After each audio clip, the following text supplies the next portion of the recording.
Aďo, malý Aďo, Korkoro, Adelko.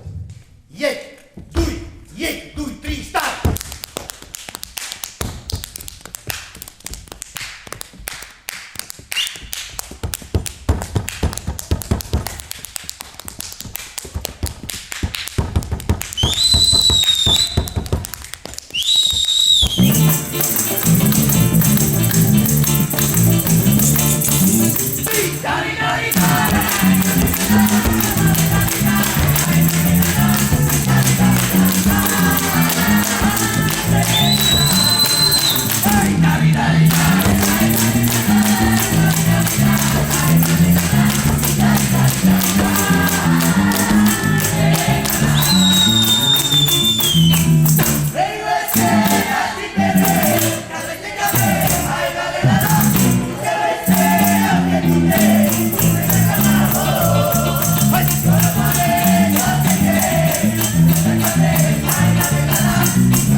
je tu dosť miesta pre všetkých. Takže neváhajte. Aj teraz, keď je takáto pauza, by ste mohli všetci vyskočiť, alebo my skočíme za vami a by sme to vyplnili. Ale Erika by asi mala námietku, lebo to nebolo v scenári, ale to nevadí. U nás nikdy nič nedodržávame to, čo je v scenári. Dobre, ďakujem. Dobrý večer, pán Akimov. Ďakujem, dobrý večer aj vám. Scenár nie je dôležitý. Život je scenár a ten nám stačí. No. Ten scenárista, kto to píše, myslíte si, že má nejaké dobré úmysly s nami? Určite, to som skalopovane presvedčený, lebo keď jeden príbeh, ktorý mal trvať mesiac a pol, alebo prípadne 2 mesiace, trvá už bezmála, myslím, že 18 rokov, tak asi tam bol nejaký úmysel. No, trúfam si povedať, dúfam, že dobrý. Ten príbeh teda začal niekedy pred 18 rokmi. A ako? Ako? Viete, keď začnem vyprávať, a potom to nemá konca kraja, takže potom... Máme tu živú časomieru, takže predpokladám, že zasiahne. Nie, ale dobre, je pravda, že to nezačalo len tak. Ja som profesionálny hudobník, bol som aktívny v oblasti tzv. Ruskej alebo aj cigánskej komerčnej hudby. Veľa som hral v zahraničí. Tiež som mal toto šťastie, tú poctu, túto hrdosť, že som hral aj v Ukrajinskom národnom divadle v Pulze, na ktoré mám tie najkrajšie spomienky. Takže mal som vždy k tomuto blízko a keď som sa jedného dňa oženil a som sa ocitol v Kežmarku, síce nebola to vyloženie, že rómska štvrť, ale bolo tam veľké sústredenie rómskych rodín a deti bolo stále ako smetia, ako maku na ulici, tak ma to lákalo, samozrejme, že niečo spraviť, lebo som videl, že tam tá gitara je vždy nejako po ruke, ale to nebolo len tak, hej. Teraz ja vždy, keď poviem, že u Rómoch, tak nechcem povedať, že u všetkých Rómoch, to len u tých, ktorých som ja poznal a s ktorým som bol ja v kontakte, hej.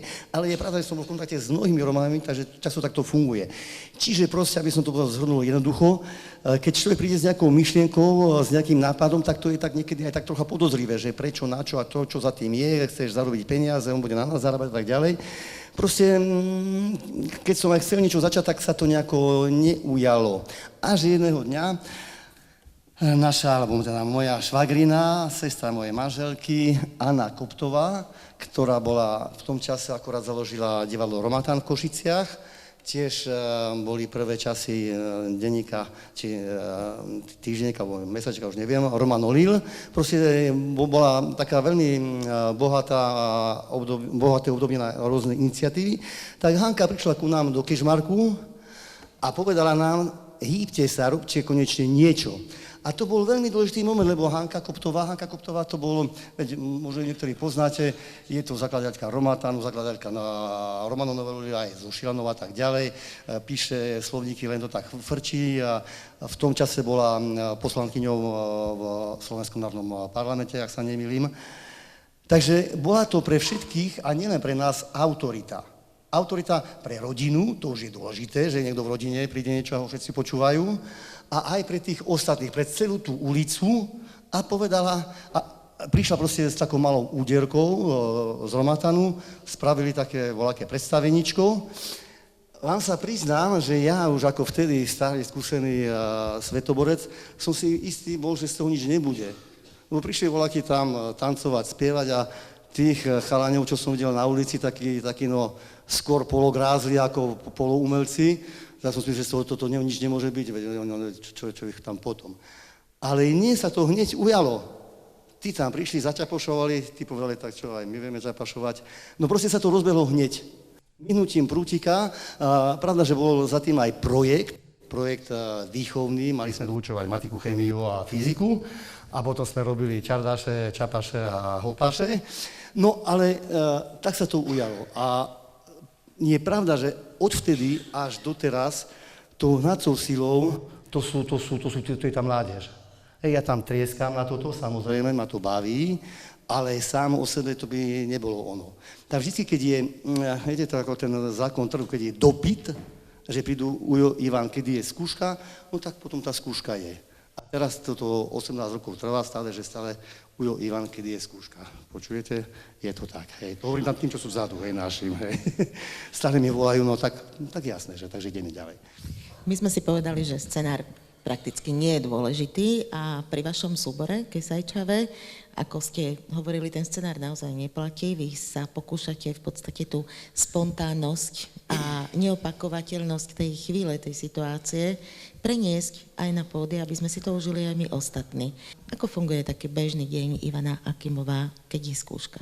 Viete, tu poviem jednu vec ohľadne toho scenáru. Oni si ma teraz počúvajú, takže poviem aj nejaké také tajnosti, ale opakujem, s tými romami, s ktorými robím ja, tak sa snažíme takú tú živelnosť udržiavať, ale je tam aj veľa práce, veľa roboty a tak ďalej. Ale jedna je taká zásada, že ťažko sa dá niečo naplánovať, žijeme v tom momente a v tom momente treba zaujať. Keby to tie deti, decká nebavilo, tak by neprišli a niekedy čo bolo. Čiže my musíme robiť naplno, naše skúšky sú ako vystúpenia, nikdy nie... Viete, ja si pamätám veľmi dobre vtedy, keď sme prvý raz začínali a som povedal, že poďte ideme skúšať, repete, opakovať. A my hovoríme, že na čo opakovať, veď žijeme len, nepoviem to filozoficky, ale ozaj, že boli v tom okamihu, v tom momente. Čiže mojou úlohou bolo dať im chuť, aby to opakovanie bolo stále ako len jednorazové, aby to bolo neopakovateľné, aj keď to je opakovanie, ale tým, že sa to nejako opakuje, takže je tam tá pridaná hodnota a že je to ešte väčší pôžitok. Čiže na taký bežný deň, už teraz sme v štádiu, teda keď už nevládzem, takže už nerobím také tie otočky, ale i keď aj teraz sa to stáva, ale rokúce bolo treba sadnúť do auta, dať avízo, že prídem, niekam som prišiel, tam vždycky boli všetci len tí, ktorí tam mali byť. Niekto sa dostal do auta, som rýchle išiel do auta, v ktorom bolo 7 miest s 12 alebo 14 dole, teda z Raku, z Lomnica odkiaľ. Som sa vyhýbal polícii, to priznávam, ešte ma nechytili. Potom som sa zase rýchle otočil hore. Čiže každá jedna skúška, to sú 2 hodiny cesty hore-dole pred, potom hodina na plné pecky skúška, lebo není ani sekundy na zmar. A potom zase 2 hodiny to porozvážať a potom už len odpadnúť a čakať, že čo naprinesie ďalší deň. Čo vám to dáva, takéto vypätie, taký výdaj energie? Čo vám to prináša ako osobe, ako človeku? No tak, čo budem teraz filozofovať, je to dobré ako také fitnessko a tak ďalej. Človek je niekde inde. A viete, teda keď už mňa tu takto spovedáte, ja som celý život bol činný ako profesionálny hudobník. Profesionálny hudobník to je ten, ktorý zarába peniaze. Čiže tomu, keď nedáte peniaze, tak založí ruky, povie ani za živý svet a sa pýta, kedy to už skončí, hrajeme len dovtedy a dovtedy. Proste je to taký, nechcem tiež hádzať všetky do jedného vreca, ale je to taký prístup práve opačný ten, ako my máme. Čiže ja na každej tejto jednej skúške alebo každom jednom vystúpení som si vedomý tej výnimočnosti a toho šťastia, ktoré mám, že to môžem robiť. Ja som veľmi rád, lebo mám s čím porovnávať. A preto im ani nič neprepáčim, nič im nedarujem.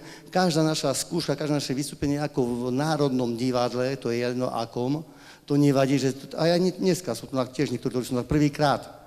Vždycky máme nejakých starších kmeňových a bereme, čo príde. Je to deň, na ktorý si budú pamätať celý život. Klopem na drevo, hej. Takže toto nám umožňuje tak tieto momenty žiť naplno. A potom vám poviem pravdu, viete, keď ja tam trepem na toto, tak ja som v tom momente, keď ma všetci počúvajú, tak si myslím, že mám riešenie na všetko, viete, v ten daný moment, na romskú problematiku, aj na parlament, aj na všetko. Potom to pominie, to už nevadí, život ide ďalej, ale ten moment je veľmi opojný. Ja za to som vďačný všetkým našim mladým priateľom.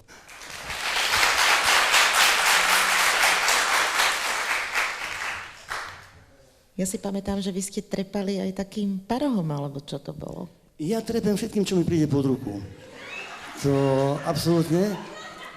A teraz konečne, že som našiel tyčku z vešiaka, z železa, takže tá vydrží a mám tam voľaké činely také predpotopné, no. Musím súhlasiť, že dobre trepnúť je občas správne riešenie na veľa problémov. Viete, to neprišlo len tak, za tým je celá moja životná cesta, lebo ten rytmus presný, hej, na to treba naozaj roky a mne to veľmi dlho trvalo. Ja sa spýtam ešte na takú oblasť, ktorá sa týka práve pôsobenia v súboru Kesaj a toho špecifického, čo Kesaj znamená a čo poskytuje, a to sú tie vaše zahraničné cesty. Prepáčte, ešte malá zátvorka. Kesaj Čave, musíme povedať podstatné. Kesaj Čave. Kesaj je postava z rovnomennej rozprávky, ktorú myslím, že zrežirovala práve Hanka Koptová a ešte asi aj s Šilanovou. Je to príbeh slepej šňúrkárky. Bolo raz jedno dievča, vám to teraz poviem a potom už keď ma odstrihnú, tak to prestanem. Bola jedna dievčina, ktorá bola veľmi krásna, pyšná a tak ďalej. Rodičia nevedeli, čo s ňou, nič jej nebolo dobré. No veď takých poznáme, aj my sme takí boli.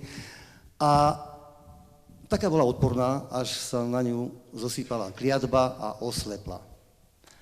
Čo robiť?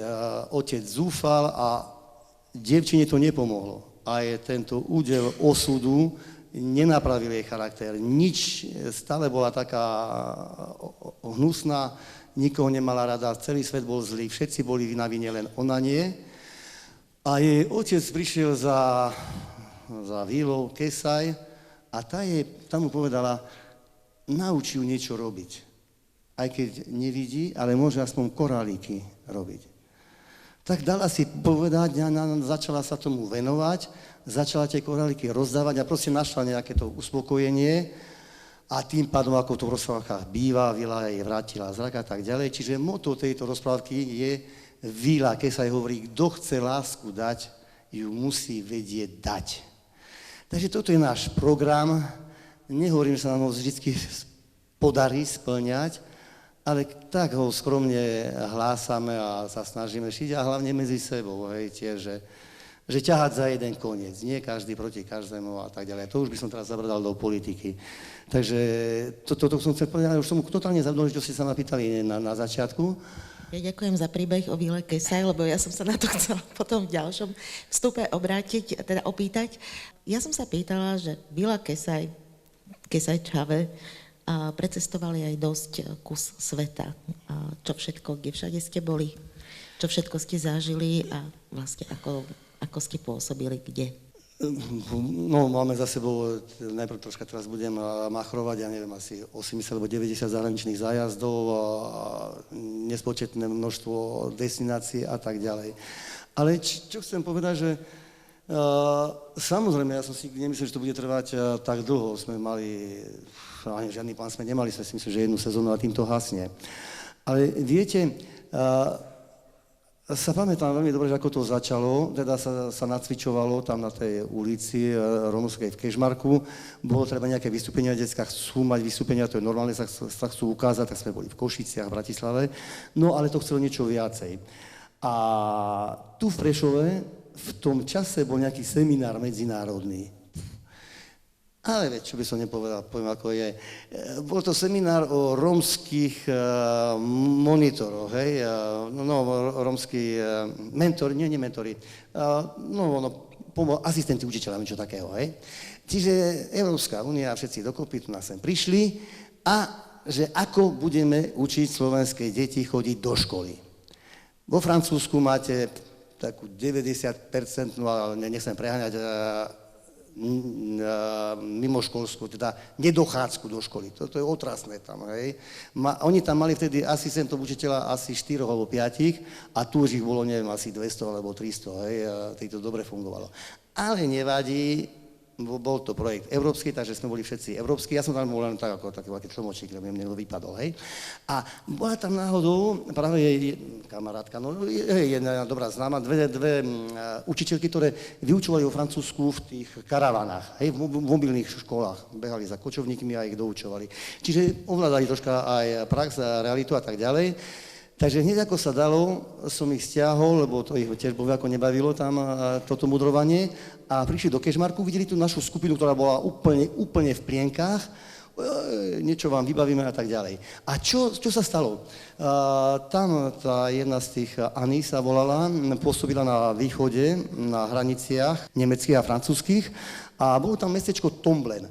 Tomblen mali voľaký festival, starosta Hervé Ferron, ktorý mal problémy s miestnymi Romami, lebo kočovníci nie sú vždy akorát najlepšie na spolunažívanie. Takže mu povedala, počúvaj, je taká skupina rómska zo Slovenska, nechceli by si ich vziať na festival? No to jasné, že nech prídu. A sme prišli a už to potom neprestalo. Chcem vám povedať, že ten človek nemal najmenší dôvod, myslím, že dokonca mal tam veľký súd s tými kočovníkmi, alebo s Romami, alebo neviem, čo mal tam nenormálnu neplechu a tak ďalej. On nás absolútne nepotreboval. Ale bol to človek, normálne dobrý človek, ako Kesaj. Čiže my, keď sme tam prišli, to nám dalo nenormálnu vzpruhu a potom už to išlo. A to ide až takto. No, ja si to neviem vysvetliť, lebo rozumiete, my nemáme dotácie. Z tých 80 zájazdov možno nám pomáhala, sme mali z vládu možno na 5 alebo 6 nejakú podporu, hej. Aj to sme veľmi rádi. Ale fungujeme ozaj sami za seba. Ideme niekde, zarobíme na autobus a tak, to sú šialené prachy. A je to nepredstaviteľné.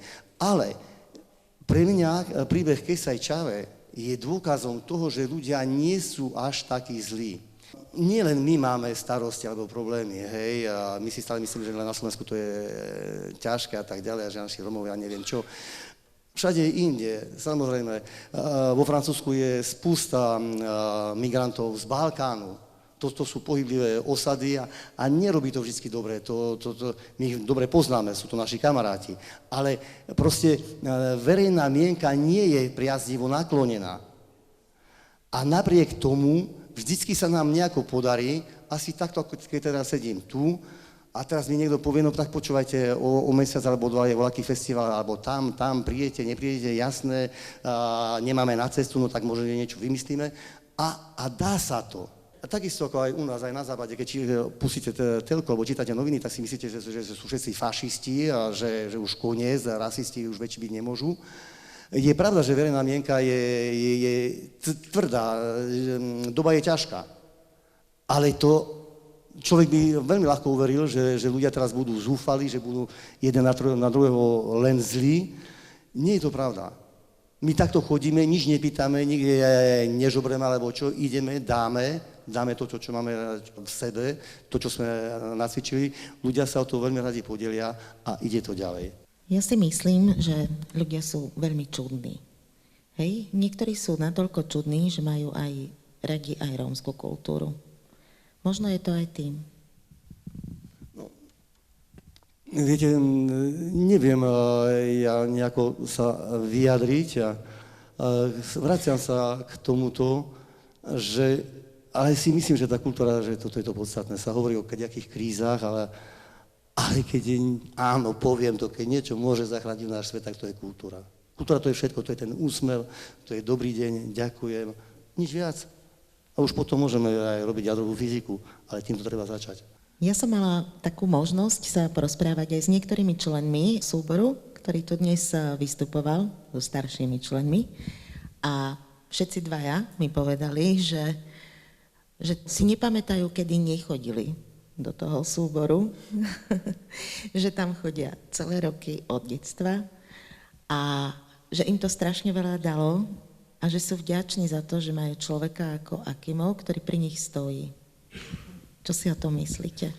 No, pri mne stojí moja manželka Helena, tá tu teraz nie je, lebo pracuje v Košiciach, takže by nestihala sem prísť. Je pravda, že tí starší sú už s nami vyše 10 rokov. Je pravda tiež, že teraz sme v takej zostave improvizovanej. Našťastie je veľký dopyt po pracovnej sile, takže všetci naši starší nad 18 sú po Bratislave, po zamestnaniach a tak ďalej. Takže sme vzali taký širší záber. Je tu zo pár detí, ktorí sú prvýkrát na scéne, to je ich prvá scéna. Tak za tie roky, ktoré ubehli, pravda, že sa vystriedalo plno generácií. No a samozrejme, že my sme radi, keď vidíme tých starších, že už majú svoje vlastné rodiny a žijú normálny život. Viete, si myslím, že netreba o tom až veľa filozofovať, akákoľvek aktivita, ktorá umožňuje mladým ľuďom sa stretávať, kolektívne, či futbal, alebo zbieranie známok, to je úplne jedno, či Romovia, či Maďari, ale tak. Myslím si, že to len prospieva. Skauti, pionieri, to je všetko, Šuvix, to je to isté, tak takisto aj my, aj z Kesaj. Vy ste dosiahli aj taký úspech, ako bolo vystúpenie v Parížskej olympii napríklad. Teraz ste tu v Prešove, v divadle Alexandra Duchnoviča. Máte ešte nejaké plány do budúcna? Niečo konkrétne? Alebo možno len nejakú víziu pre váš súbor a pre vašu prácu s Romami? Tak ako vravím, od samého počiatku to boli vízie na veľmi krátkodobé, lebo ťažko bolo niečo predvídať v dlhšom časovom horizonte.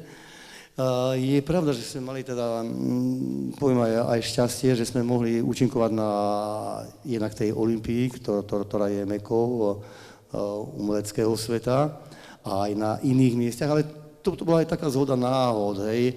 V olympii sme boli ako prvá časť jednej skupiny a tak ďalej.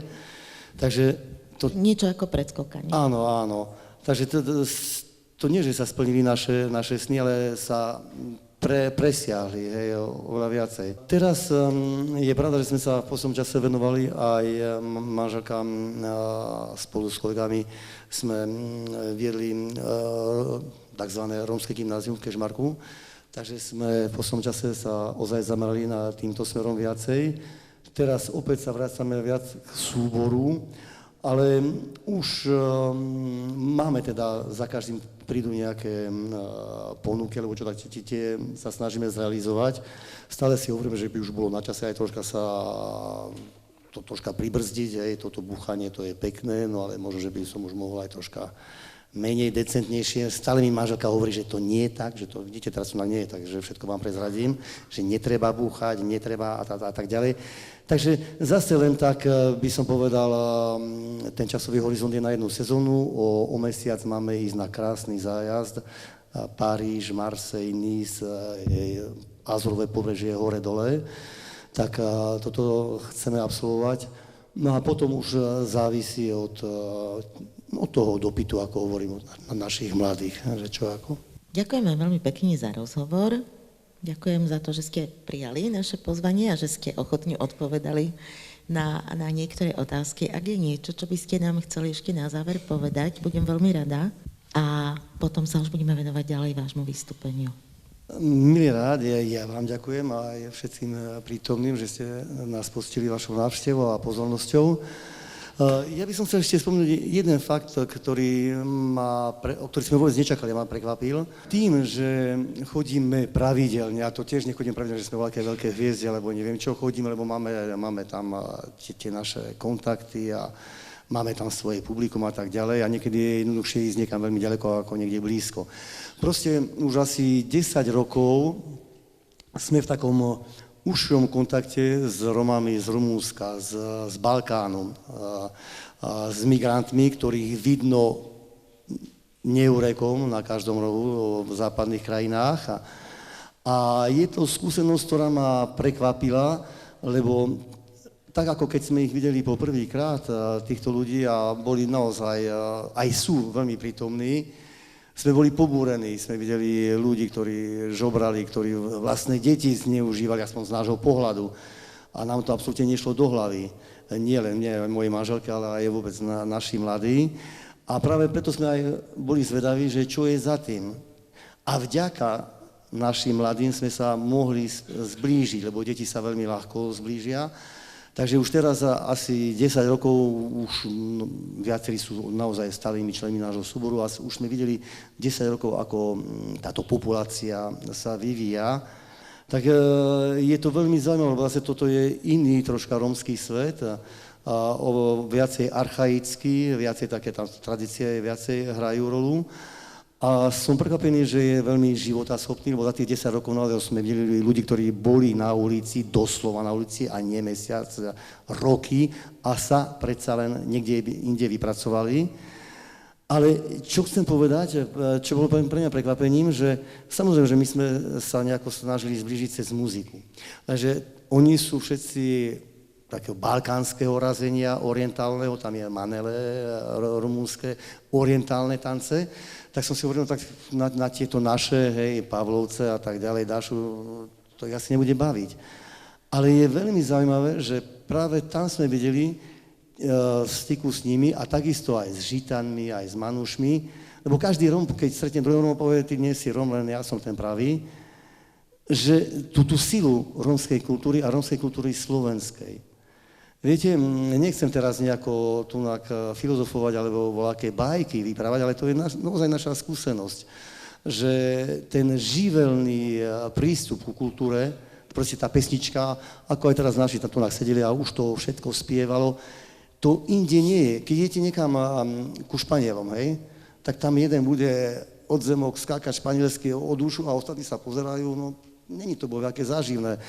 Jazzmeni, tiež tam jeden sa bude vyžívať a chcem povedať, že na Slovensku toto, čo ja badám, je taký nejaký kolektívny zážitok, veľmi silný. Tiež nehovorím, že všetci Romovia a všetky osady, ale je to ešte také badateľné. Všetci poznáte ten film Zem spieva, hej, keď tam ten detvanec zrazu tú valašku chytí a neodolá ide tancovať. Toto ešte je u niektorých našich Romov. Samozrejme, že sú aj lekári, sú aj jadroví fyzici a Nobelové ceny. To nepopieram. Ale aj toto je a je to veľmi vzácne. Pre tých, ktorí to nemajú a ktorí oni o tom nemajú šajn, to je ako živá voda, to je ako niečo nedoceniteľné. A si myslím, že teda ten náš úspech, no, teda tým, že toto ľudia vidia a to si nesmierne cenia. Lebo to nenájde človek na každom kroku. Jasné, že my makáme, nacvičujeme a budeme cvičiť a tie čapaše a neviem čo a keď sme v tej úplne takej ukážkovej zostave, tak sme neviem akí, ale v podstate je niečo iného. V podstate je to, že tí ľudia sú také, akí sú. A keď niekde prídeme, často mi hovoria naši diváci, že už sú ohorení ešte predtým, ako nás videli na scéne. Lebo samozrejme sme teda až na mňa, sme rómska skupina. Sme rómska skupina, všetci naši sú z osady, nehábime ani nechalíme sa tým. Sme takí, akí sme, je to vidieť, ale keď raz zapískam, alebo manželka sa pozrie tým svojím pohľadom, tak všetci ideme tam, kde treba. Takže dokážeme mať tú identitu, tú svoju kultúru, to svoje ja a pritom byť spôsobili existovať s tým okolitým svetom a tomu okolitému svetu niečo dávať. Ináč by sme neboli tam, kde sme. A to je taký živý prameň. A som nesmierne rád, že som mohol byť troška pri tom. Ďakujem veľmi pekne.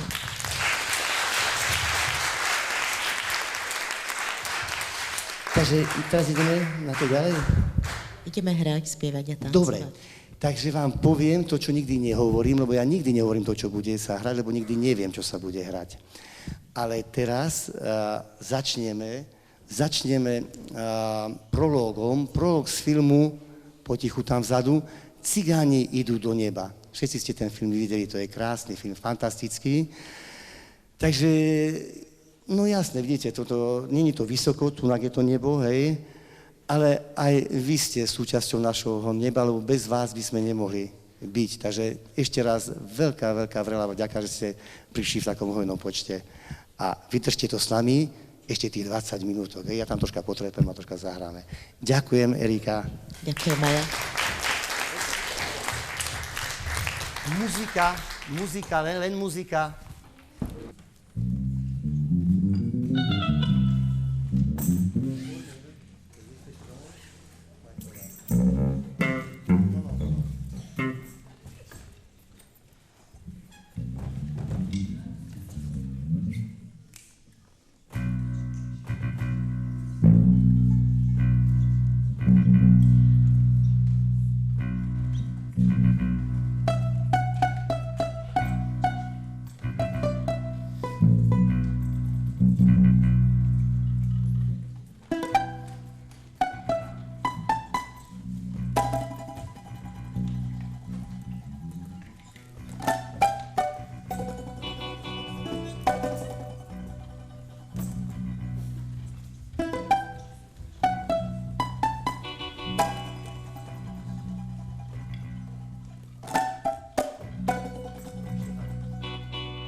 Nikto nevie, čo za bolesť v srdci nosím, aký život ťažký mám. Každé ráno Boha prosím, pýtam sa ho, čo tým deťom dám.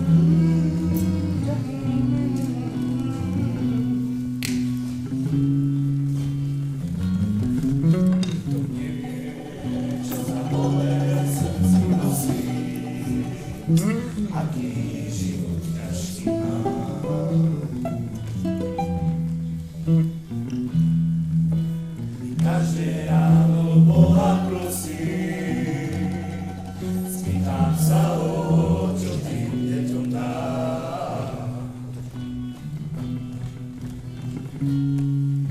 Tu nevie, čo za bolesť v srdci nosí, aký život ťažký mám.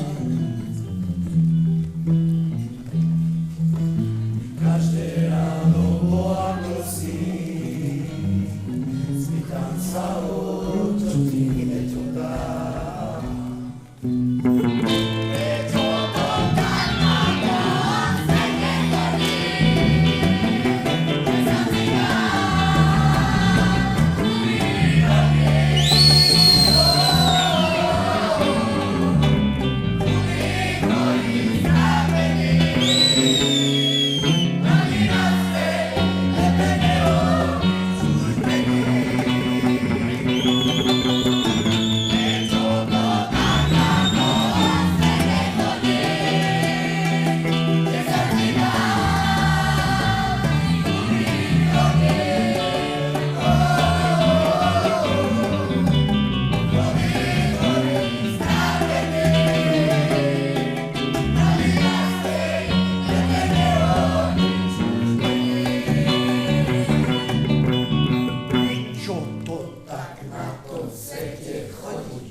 Poďme, Tamore, rýchlo.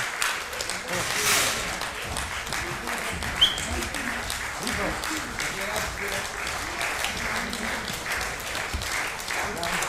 Tamore!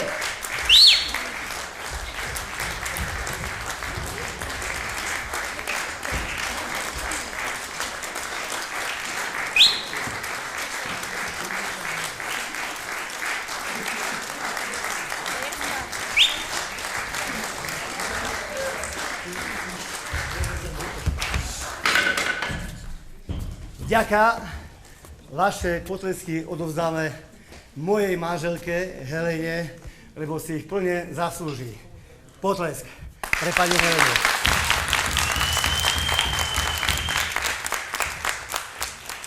Vďaka vám ešte raz.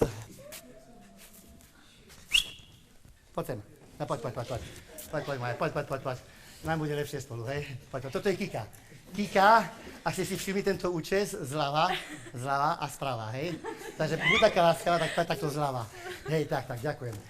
Teraz výnimočne už tam nedám aj predĺžovanie, hej, lebo ešte by sme pokračovali, ale niekedy na budúce určite. Lúčime sa s vami, všetko dobré vám, veľa zdravia, veľa šťastia, jasne, že aj veľa peňazí a to ostatné už príde samo. Dovidenia!